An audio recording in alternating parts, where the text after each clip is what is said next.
How would you like a 15% discount to my daily email, the stack of stuff, the show notes, discounts to the conference, all of that? All you need to do is text the word show to 33777. You'll get the annual subscription with a 15% discount to my daily email. You'll get the stack of stuff, the links to the show notes, discounts to the conference, and so much more.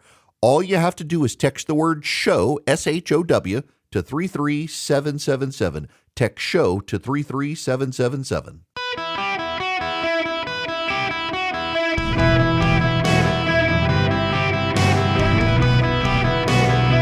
Welcome to the Eric Erickson Show podcast, Hour 1. My fellow Americans, welcome. It is Eric Erickson here across the United States, and I am delighted to have you. The phone number is 877-973-7425. Should you wish to be on the program, you are more than welcome to call in. If you text Eric, E-R-I-C-K, to 33777, you can get the show notes, the live stream, the podcast, all that stuff. I have to begin the show differently than normal. I got to start the show with an apology. To all of you, I owe you an apology, not for something I said, but for something I did not say. And I went to bed last night, this stuck in my craw. I just I pulled a punch I shouldn't have pulled. I didn't say something I felt strongly about. I tried to hide. And I want you to know up front, the reason is because I didn't want to pick a fight with my audience. Y'all's stress level is so high right now about this election. Everybody is living doom and gloom for 14 more days until it's over. And I actually think, in fact, I had a conversation literally 15 minutes ago, and I think this election is going to dazzle and delight you guys. But I didn't say something, and I got a lot of emails, and I got called out by a listener yesterday, a very long-time listener who's probably listened to me since the very beginning, and said he could tell when I addressed a particular topic yesterday due to a caller that I was not being genuine. And he called me out on it and was right. So I got to be honest with you. The topic that I didn't want to talk about yesterday. I'll do this very gently, and then I will move on. But I need to say something up front that's going to be antagonistic and it's going to make you very mad. Some of you, not all of you. What I'm about to say is correct.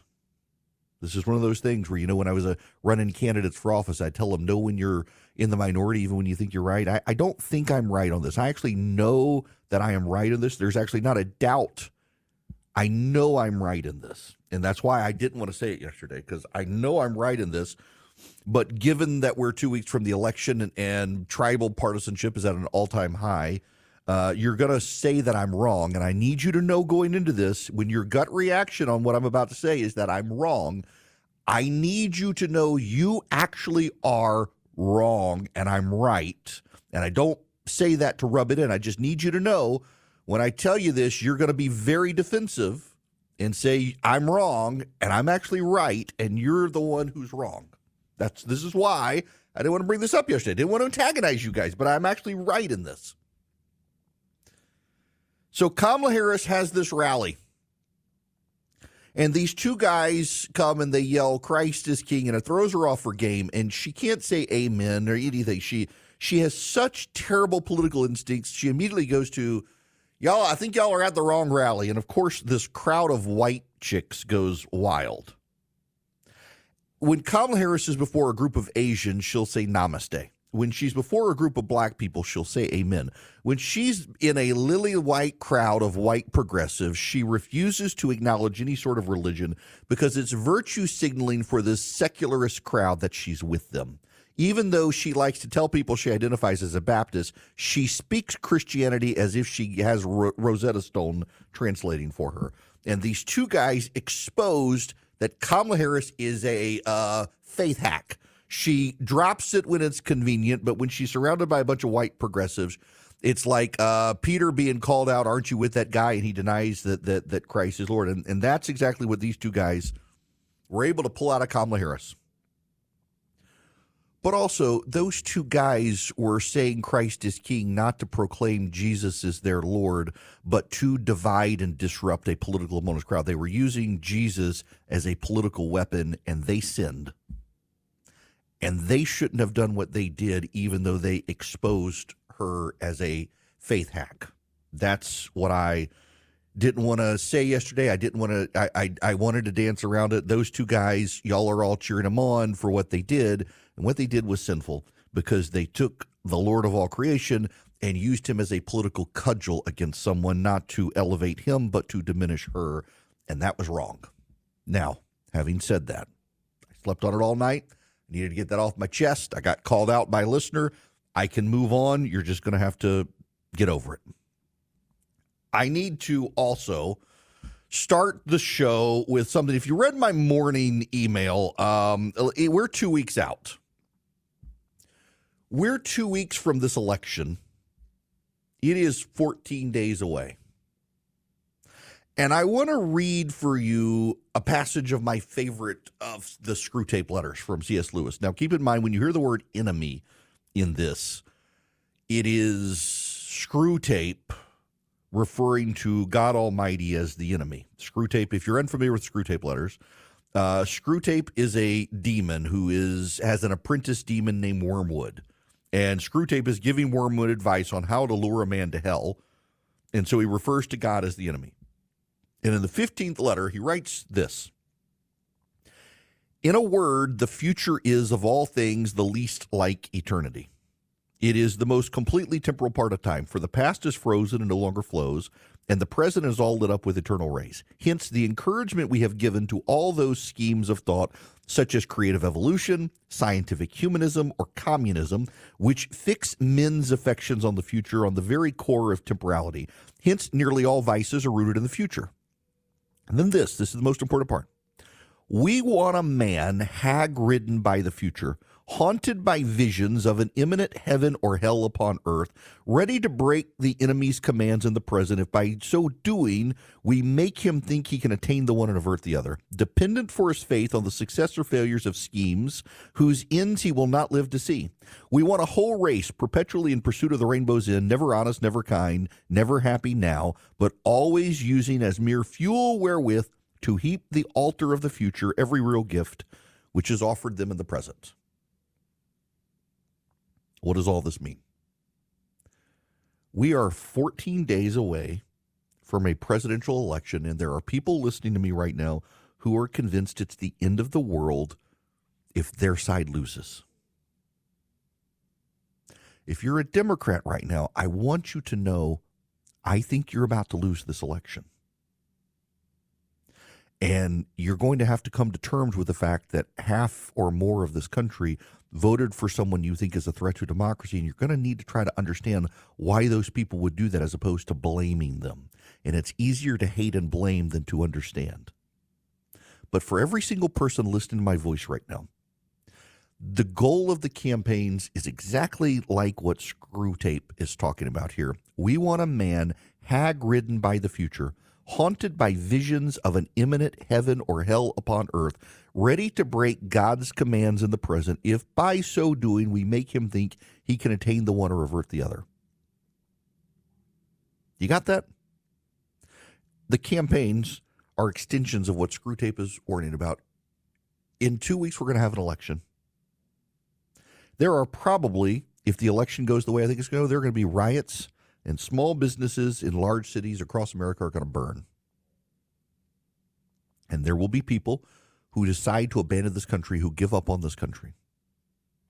If the election goes the other way, there are going to be people on the right, and they're not going to burn down cities, but they are going to be convinced that it was stolen, despite all evidence to the contrary. And they're going to give up on their fellow Americans. And that's exactly what you as a person need to remember you can't do, is giving up on your fellow American if this election doesn't go the way you think it's going to go. Both campaigns are trying to make you hag-ridden by a future, haunted by visions of an imminent heaven or hell upon earth, encouraging you to do whatever you can, pull out all the stops, pull out all the stakes, and get your guy elected no matter the cost, damn the consequences or the rules you break to do it. They want a race perpetually in pursuit of the rainbow's end, never honest, never kind, never happy now, but always using as mere fuel wherewith to heap the altar of the future every real gift, which is offered here in the present. We are 8 years removed from the date my wife first took a chemo pill that was told she would get 18 months to live. And she's still alive. And it has, that and a near-death experience of my own, caused me to realize that here in the present is where we live, not the future. And when we are haunted by visions of an imminent hell or an imminent heaven on earth, and we think we have to do whatever we can to bring it about, we are not living in the present. We're not thinking about the present. We're dripping with anxiety. So we're 2 weeks from this election.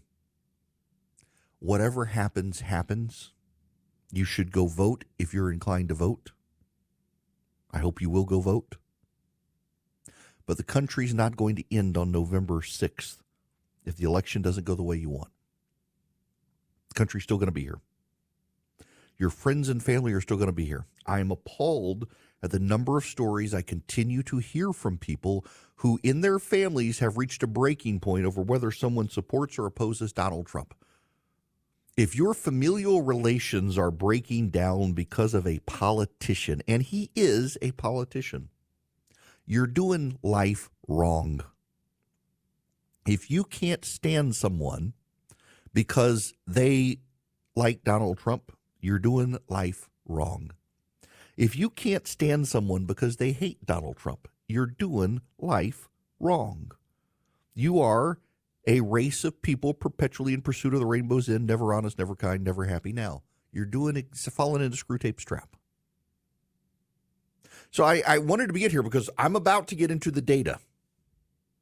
When I come back from commercial break, the media in the United States is beginning to signal to Democrats that the game is up.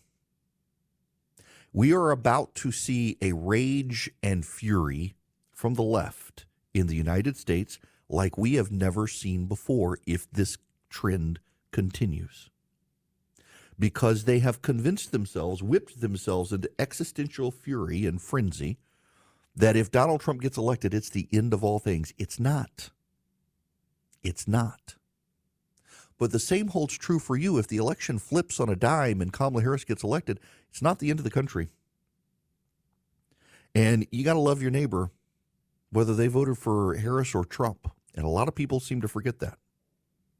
I wanted to start with my apology today because I wanted to clear the air, and I couldn't sleep last night. I was thinking, I don't feel like I've lied to my audience, but I've held from them a strongly held view, and I value your trust even when we disagree, and I wanted to be clear with you. But I also wanted to use that example. If we got people weaponizing their faith not to advance their faith but to diminish other people, we've reached that point in this campaign season where everybody thinks everything's fair game, and not everything is. And people are doing it because Screwtape and Wormwood have successfully gotten almost everyone right where they want them, hag-ridden by the future, haunted by visions of an imminent heaven or hell upon earth. And I need you to be here in the present with me, understanding that this is where we live, not the future. The future will take care of itself. You do today what you need to do. Calm down. And if you're a progressive, I'm going to spend the next hour laying out the case. I could be wrong, and the polling could shift, but you need to prepare for something you don't think is possible. You've all become absolutely convinced there's no way it can happen, and I'm here to tell you, I got not just the latest polling, but I've got the latest conversations with senior strategists of Democrats and Republicans alike.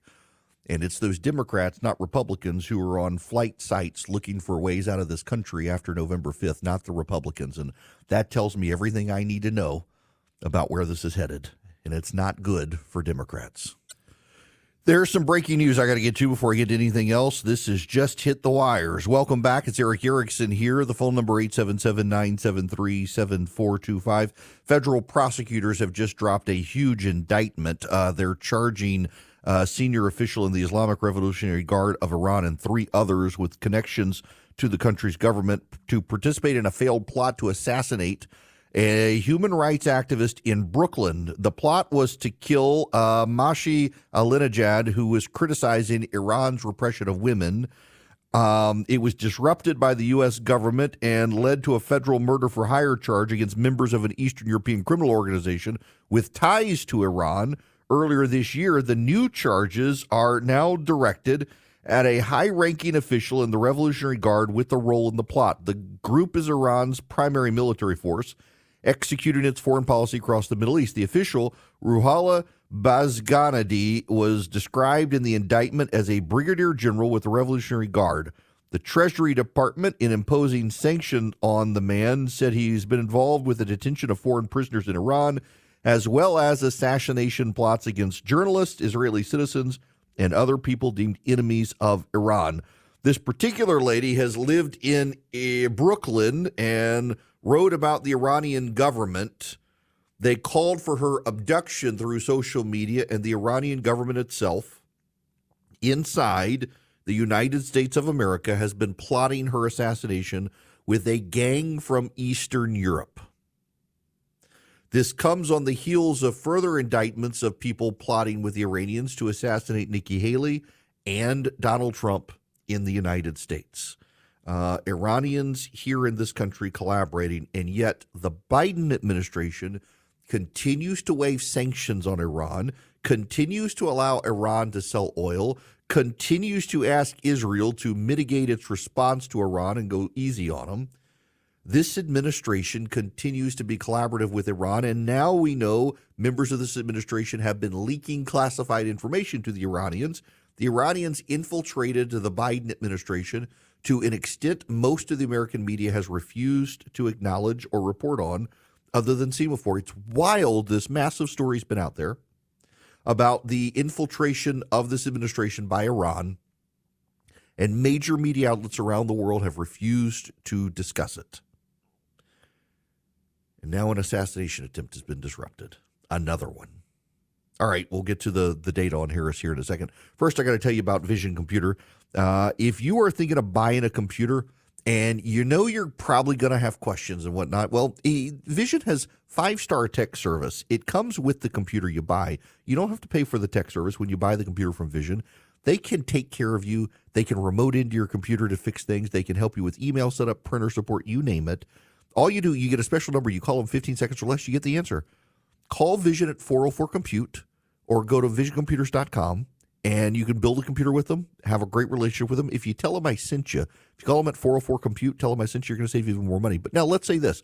Let's say you've already got a laptop or a desktop or a server even, and you didn't get it from Vision, but you really could use their tech support. Well, you can get it just like a regular customer for $179 a year. You'll get the same number you call, 15 seconds or less, you get the answers. All you got to do is call them at 404-COMPUTE, and if you tell them I sent you, you're going to save even more money. And this deal is available for anyone in the United States, anywhere in the United States. 404-COMPUTE or visioncomputers.com. Partner with Vision, save you a world of peace of mind and tech support. Welcome. It is Eric Erickson here. Ivan, who's on hold. I want you to hear this now. If you'll stick around, I see what you're calling about. The top of the next hour. I don't want the rest of you to know what I'm talking about with Ivan here, but Ivan, at the top of the next hour, I got an entire segment on what you're calling about. So you can either be patient and hold, or just know I get to that at the top of the next hour, because I have some strong thoughts on that. But I got to start here, y'all. If you know where to look, you begin to start seeing signs that, for Democrats at least, something wicked this way comes. I don't want to be overconfident. I don't. This is a tied race. Harris or Trump could win. But where is the momentum? Let me give you a data point. If you have my show notes, Philip's on vacation. I literally typed this thing out myself, sat at my desk all morning doing this for you. Normally, I send him all the links and he compiles it for me. I wrote it all out today. The Pennsylvania Senate race between Bob Casey and Doug McCormick is now a toss-up. It had been lean Democrat and then likely Democrat, and now it's likely Democrat, then lean Democrat, now toss-up. It has trended all the way over to toss-up. That suggests the momentum is with the Republicans in Pennsylvania. Next data point. With 2 weeks left in the presidential race, the Democrats have given up on hope and joy and have decided to bully and shame people into voting for Kamala Harris. I am old enough to remember in August, this was the headline at the New York Times. Harris and Democrats try to lighten the mood. When it comes to Trump, Harris tries a sunnier tone. The vice president is keen to lead her party past the Trump-related burnout of years past and strike a jubilant tone. Now she's back to vote for me or die. Another data point. I'm not making this up. This is an opinion piece from Harlan Ullman, a senior advisor at the Atlantic Council in The Hill, and the headline is, "What if Joe Biden was the better candidate all along?" Then there's this. The final poll in Georgia from the Atlanta Journal-Constitution has dropped.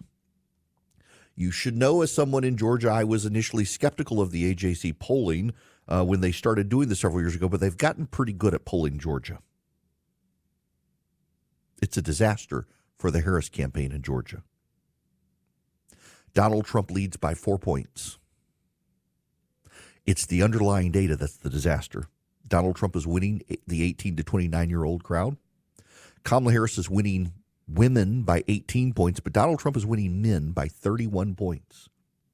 Harris only has a 29% job approval rating among men. In other words, white dudes for Harris could fit in a phone booth, and they would probably like that snug fit. The most telling bit of data, and honestly, this is the most damning data in the entire poll for Kamala Harris. 17.8% of black voters 2 weeks before the election say they are undecided. Now, friends, y'all know I ran political campaigns for a long time in this country. What you may not know is that in Georgia, I ran campaigns for Republicans and for Democrats.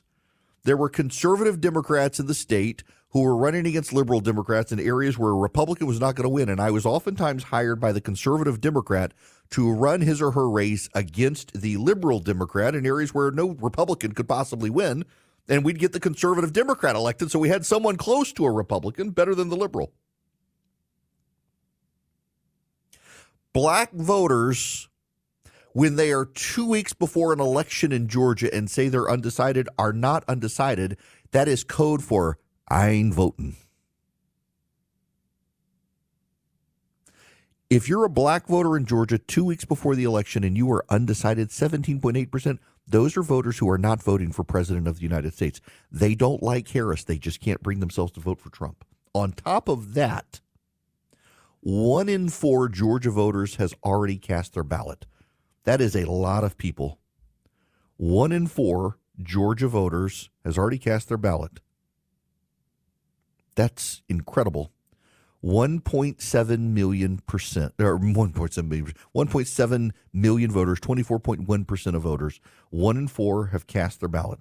That's an extraordinary amount of voting. Not only that, there's this in the Wall Street Journal today. Republicans have eaten into the Democrats' early voting advantage. Now, I've told you cannot extrapolate a lot from early voting. Why? Because an early vote and a day of election vote both matter, and more people will still vote on election day than vote early. However, This is from the Wall Street Journal. Democrats have a clear edge in early voting so far, but Republicans are embracing the practice of casting their ballots before Election Day more than they have in past election cycles, despite President Trump sending mixed signals on the issue. More than 15 million Americans have voted early in person or cast mail-in ballots, including 5.3 million in the 7 swing states. In the states where voters register by party, 47% of the early vote has been Democrat, while 33% has been cast by Republicans. Battleground states such as Michigan and Georgia aren't included in the breakdown by party registration. Democrats also account for 49% of returned ballots, compared with 31% for Republicans. That is a smaller margin than 4 years ago in the middle of the pandemic, when Democrats made up 52% of the return mail-in ballots and Republicans just 24%. Republicans are showing up for early voting. People weren't sure they would. By the way, I've been told by a number of partisans and political strategists on the left and the right that there are a number of majority-minority political congressional districts around the country where the black vote is underperforming other places. Virginia's 3rd Congressional District is an example of this. The Democrats are a little nervous about Virginia. I think they'll be fine, but the black vote in the 3rd Congressional District in Virginia is underperforming the rest of the state. Black voters are not showing up to vote, and guess what? That could be souls to the polls, where black voters wait until the Sunday before early voting ends, which is typically a day the polls are open, and they all go after church to vote together. But this could also be a sign that black voters are reflective in the polling. They're not excited about Kamala Harris. This is something I have said. I have been lit on fire by progressives for telling you this, but it is the God's honest truth, whether people like it or not.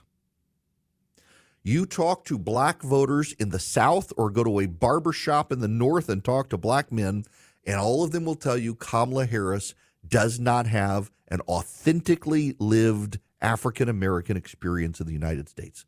They don't think Kamala Harris is one of them. And they're beyond the historicity of it. They got Barack Obama. They had their first black president. It's all downhill from here with them. As far as they're concerned, they look at Kamala Harris. She's the daughter of an immigrant from India and an immigrant from Jamaica. The immigrant from Jamaica, her father, happened to come from a big slave-owning family. She grew up in Canada and had a comfy life in Berkeley that was actually a well-to-do life that she used to refer to as privileged until she realized she needed to connect to poorer people and started calling it middle class. She only just started calling it middle class. She used to call it privileged in her writings and in her speeches, that she had a privileged upbringing, recognizing her wealthy parents. Now it's middle class. Here's another data point from Selena Zito. The middle-class black voters in this country are trending Republican this year.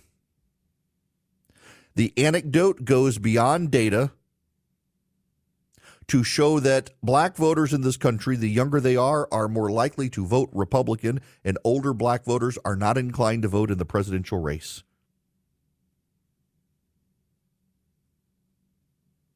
These are all data points.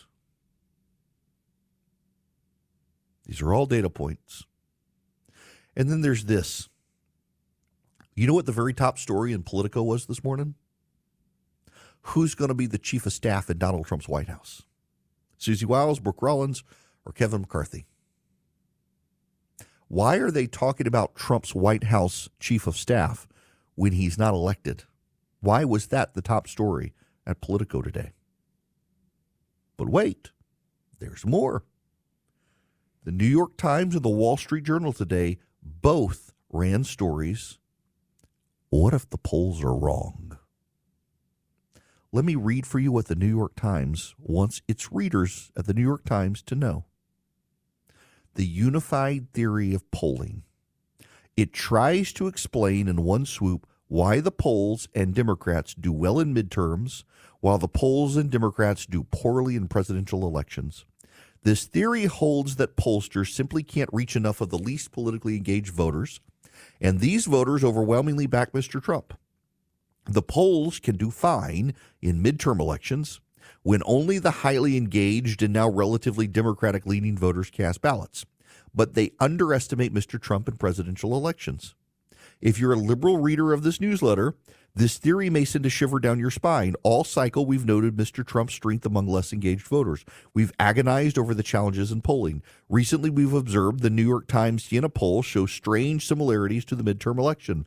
The unified theory stitches all of this together into one potential nightmare for Democrats, which all the subtle patterns in the Times Siena data add up to a harbinger of yet another political misfire, polling misfire, another Trump presidency. A version of this theory is popular among the most renowned pollsters and data scientists, and there's a lot of evidence to support it. Here's what the Wall Street Journal is reporting.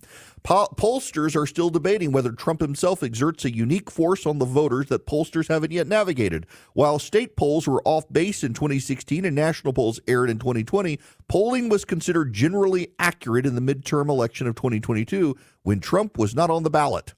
Some in the survey field have thought that Trump supporters are less trustful of civic institutions and so less likely to take surveys, while others might be weary of telling pollsters their true choice of candidate. Do I detect a pattern here? They're starting to tell Democrats maybe those polls that have a slight lead for Harris, they're not right. Maybe, but wait, there's more. This is from NBC News. Democrats brace for a possible crack in the blue wall and signs of North Carolina slipping. The blue wall states of Wisconsin, Michigan, and Pennsylvania have paved the path to the White House for the last two Democratic presidents, but with just 14 days until the November 5th election, there are concerns within Kamala Harris's campaign about whether the vice president can claim all three states. Recent discussions have centered on the possibility of an anomaly happening this year, which is part of the blue wall breaking its way. The conversations have focused on whether Michigan or Wisconsin fall to former President Donald Trump, while the two other states go blue. According to three sources with knowledge of the campaign strategy, losing Wisconsin or Michigan would mean that even if Harris secures Pennsylvania, where both Harris and Trump have spent the most time and resources, she would not reach the necessary 270 electoral votes to win the White House without winning another battleground state or possibly two. Put in other words, there's a wider path for Donald Trump to win than there is for Kamala Harris to win. From the Hill, Democrats in blue states are running away from Kamala Harris in their campaign advertisements. From CNN, a jittery Harris campaign makes plans for a narrow win. With 2 weeks to go, Harris's top advisors are staring down numbers that show a wide majority of Americans say the country is on the wrong track. Getting Americans to focus on Trump on the next 2 weeks will be a primary focus of the campaign. Harris campaign chair Jen O'Malley Dillon told top donors in Philadelphia during a retreat last week they may not believe that the race could still be tied, but in the battleground states where the presidency will be won, it is tied. Friends, the cumulative amount of stories coming out of the newspapers and television stations of America right now show a steady drip, drip, drip of erosion away from the Democrats. And they cannot understand why, when they've been telling everyone Donald Trump is an existential threat to our democracy, voters might be siding with Trump. The problem for them is it looks increasingly like those voters are doing just that. Now, we've got mortgage rates bouncing around right now and high interest rates. Swiss America has been the trusted leader in precious metals for 40 years, and they've been warning people about a secret war on cash. If you're interested in safeguarding your hard-earned cash, you need to get their report. They're rated A+ by the Better Business Bureau, and they can educate you on protecting your assets in their report, The Secret War on Cash. Now, I've gotten the report. I've read it. It takes less than 15 minutes to read. It can save your retirement and finances, and they document and show how the government tracks you using your cash. You think this is anonymous? It's not. You get this report by calling or texting 800-289-2646. The All-Out War on Cash includes digital forms of currency. It's spreading. Get the Secret War on Cash report for free. Just mention Eric, E-R-I-C-K, when you call or text 800-289-2646. That's 800-289-2646. It is a free report from Swiss America. You can also go to SwissAmerica.com/Eric, E-R-I-C-K, or just text my name or call and give them my name. The number is 800-289-2646. 2646. Message and data rates may apply. Hello there. Welcome. It is Eric Erickson here. The phone number 877-973-7425. Should you wish to be on the program. I got to play for you this clip. This is Andrew Yang, was on CNN talking about Kamala Harris, and it actually made me laugh. About the state of their own life under the current administration. And so if people are looking at real-time comparisons between two presidencies, which they are, and that's how the election is decided, and that's pretty clear that's where Trump's going to score. But it's one reason why whichever candidate feels like the change candidate, I think, has an advantage. Mm-hmm. And even though Kamala is the sitting vice president, she embodies change much more than Donald Trump to a lot of Americans. She is competitive on that change question. We'll see how determinative that is. That was Scott Jennings speaking at the beginning and Abby Phillips at the end. And Andrew Yang saying she's the change candidate for a lot of people. She's actually not. I know that the Democrats are telling people this, but it was one poll that was an outlier that suggested that people who want to change from the status quo are leaning towards Harris. That's it. Every other poll out there, New York Times poll, the Gallup poll, the Fox poll, have all shown that people who want a change from the Biden-Harris administration are leaning towards Donald Trump. She's not a change candidate by any way, shape, or form. And that anyone could make that case with listen, I realize people can make a case with whatever they want. There's a guy at the New Republic who says that every Republican, including Ronald Reagan, got elected by cheating. I'm telling you, we would only be seeing these sorts of stories right now if Democrats didn't think they were going to lose. That they cheated. Every guy I hate got elected by cheating. That's when politics is your religion or your sport. You believe stuff like this. The refs, it's always the refs. Remarkable stuff here.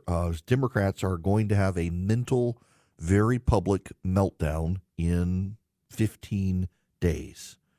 All right, this hour of the program brought to you by First Liberty Building and Loan. Wherever you are nationwide, if you're in charge of the finances of business, you're trying to grow, they might be able to help you. They make their own decisions. Reach out to them, firstlibertyga.com, firstlibertyga.com. When we come back, Ivan, who is on the phone, was asking about this. Got a couple other people have asked about it. Liz Cheney did an event with Kamala Harris. She also did an event with Sarah Longwell from the Never Trump group. What is the Lincoln Project, the Bulwark, whatever. Done some focus grouping. Y'all, these anti-Trump Republicans are the cheapest dates in politics, and they're such cheap dates, they might have just cost Kamala Harris the election, and I want to explain to you what I mean by that when we come back.